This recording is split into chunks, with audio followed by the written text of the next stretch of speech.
What's good? What's good, everybody? Welcome back to another episode of The Urban Platform Speaks.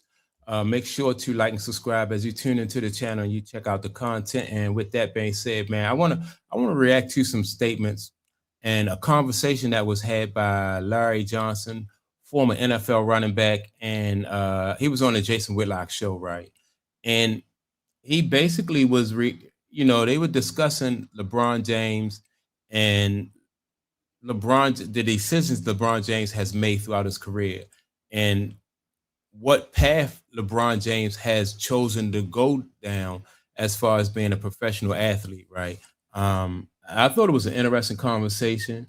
Larry Johnson, let me see, he's basically calling Jay-Z out and LeBron out for, some of the evil things that he says that Jay Z has done, right? So let me play this conversation and then come back and give my reaction. Larry, I'm going to reread this quote from LeBron James, and I just want to start there with you reacting to what LeBron James said and what your initial take on this would be, because mine is like, hey, Mike has kind of let LeBron down here. Mike should have established a relationship, and maybe he would have more influence over LeBron James than Jay Z. But let me reread the quote. I say Michael Jordan was my biggest inspiration as far as basketball, but I never got an opportunity to hang with him or to talk to him or whatever. But Jay is like my big brother. He's the one who's given me so much game and has taught me so much. I'm always thinking about him anytime I'm doing something business wise or making a decision or whatever, thinking like, is this going to make Jay Z proud? Because he gave me so much game as a 16-year-old kid. Larry, your reaction to that? I mean, it's kind of cringeworthy when you step back and understand the business tactics of Jay Z. I mean, obviously, with the whole Brooklyn Nets, he didn't have a large stake in that team. He had maybe 1%. But the reason why they used him is because Barclay was going to set up shop around black neighborhoods, and in order way you can get that stadium done, was you had to encourage black residents to move out by raising, rent, raising housing. So when he says this, it really sets me back. And then you track Jay-Z's business habits. They're always for somebody else. They're never for him or his pockets only. It's always for somebody else. Even his own music career, when he signed two 360 deals with Rock Nation, and everybody knows those 360 deals, it puts the artist in perpetual slavery. That means everybody has a hand in your pocket, whether you tour, whether you show up and do promotions, autograph signings, the company takes a piece of you. So what LeBron is really saying is that he's mirroring being used as a whore. I don't want to use that terminology, but that's what it is when it comes to black entertainment.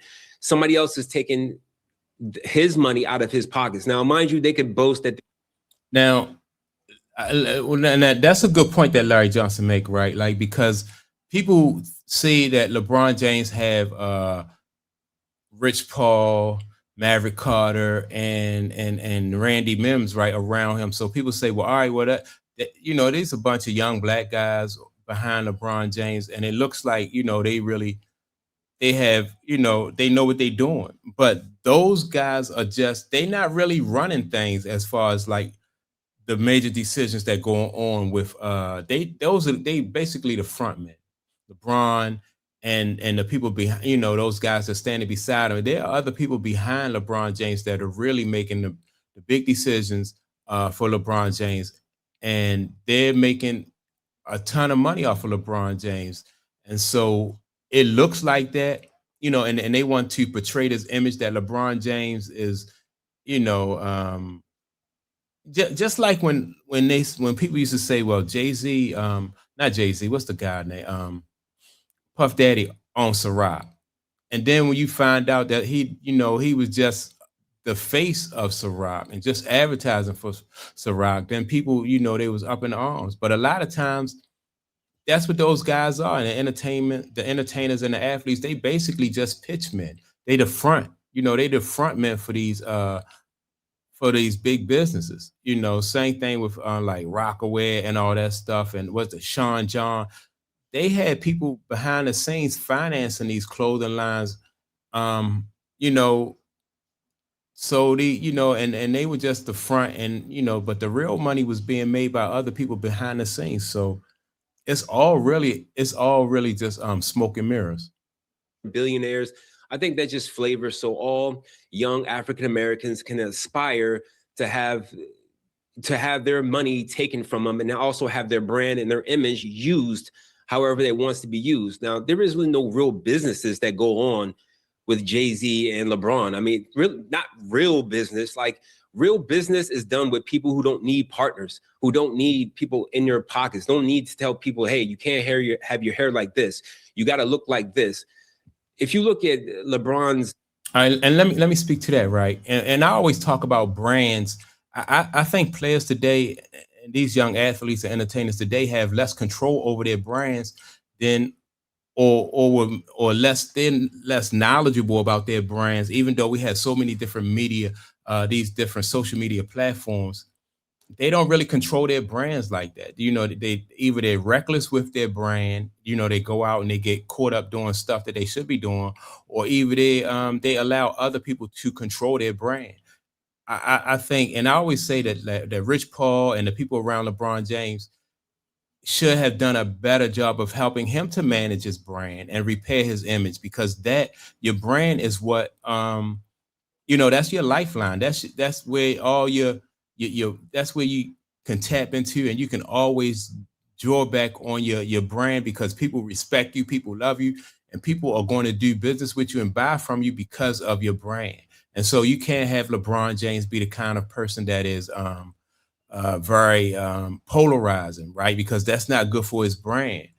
But there are other people behind LeBron James who you don't even see, and in the names that you barely hear of, who is controlling his brand.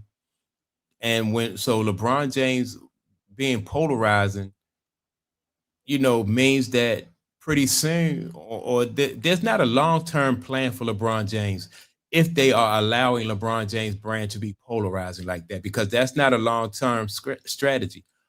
You don't hear of Walmart, Target, or any of these big retailers. They or big restaurants like McDonald's and Burger King. Like, everybody is concerned with their brand, and none of these brands are polarizing, right? They maintain a certain image, and if something happened and their image is like has a stain on it, they do their best to correct that right away. Which with LeBron James, they didn't do that. You know what I mean? Like, LeBron James has leaned into playing the villain type role throughout his career. He's leaned into being very polarizing, right? And so what that means to me is there is no long term plan for that, because sooner or later that's going to play out. You know, Michael Jordan has always had the same. He's been the same, uh, very conservative brand throughout his career. He's been very conservative and very he's and somebody called Michael Jordan like a recluse, right? A person who really don't really you don't really see him out and about a whole lot. He don't seek a lot of attention. And so, but LeBron James is the exact different. He's the opposite of that. people like Maverick and Rich Paul, go to an article in GQ 2019. You'll see an article about Rich Paul that he is the broker of the year, and he's sitting in a chair with his thumbs in a pyramid. Now, if you can connect the thumbs in the pyramid to Jay-Z hands in the pyramid to LeBron's pyramid at the New York Yankees stadium tour or concert, it's all based on somebody being controlled by an organization. And the only way you can get successful is being controlled. That's the only way. I have not seen a billionaire need to throw up hand signals. I never seen a successful athlete needing to throw up different hand symbols before a game and giving homage to somebody who's predicted to lose in the scriptures. Now think about that, right? You don't see Jeff Bezos throwing up hand signals, or what's the other guy, the guy who owned Google and Facebook. What's the guy who owned Facebook? Oh, Mark Zuckerberg. Yeah. So you don't see Mark Zuckerberg, taking pictures and throwing up different hand signals and stuff like that, right? So just think about that, like how real billionaires really carry themselves. And when you see Jay-Z and LeBron and you see Jay-Z and LeBron throwing up hand signals, and Maverick, Carter throwing up hand signals, it just don't make any sense, man. that's how you know that they are being controlled by somebody else. And so this running back Larry Johnson really has he really has pointed it out. These guys, they just really are being controlled by somebody else. And when they are through with you and you have served your purpose, now that you let them, your brand is questionable. Your character is questionable because you have been somebody who is very polarizing. It's easy then to throw you to the wolves, and then they don't have to do anything but just sit back and watch the people in the media just tear you apart. And it happens with a lot of entertainers now. That's just how it go. You see, they don't really have to come at you. All they have to do is just light that fuse.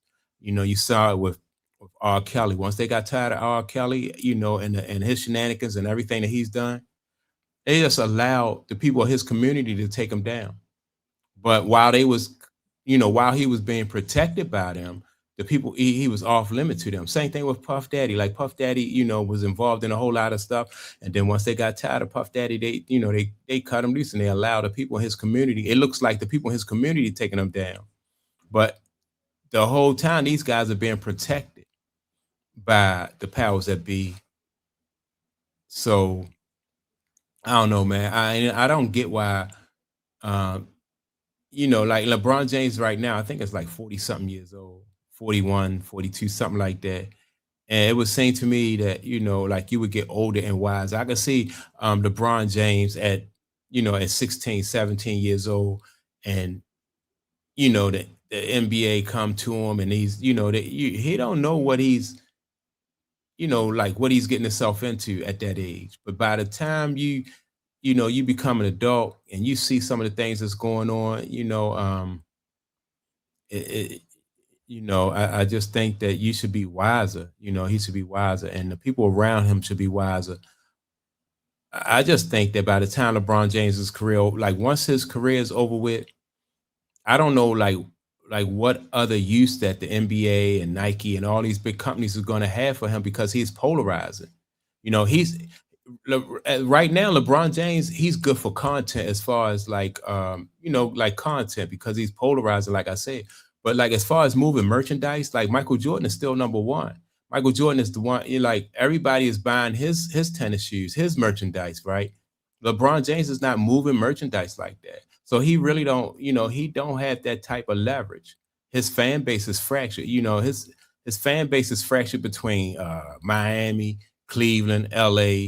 Like he don't have a home base or you know what I mean, or a fan base that he could turn back to. So yeah, LeBron James basically put himself in a he really in a tough position because once these people get tired of him, the people who they don't have any more use for him. I don't know what's going to happen with LeBron James. So I just thought it was an interesting conversation that Larry Johnson had with Jason Whitlock, and so let me know what your thoughts are. Make sure to like, subscribe, and I'll check you all out in the next video. Peace.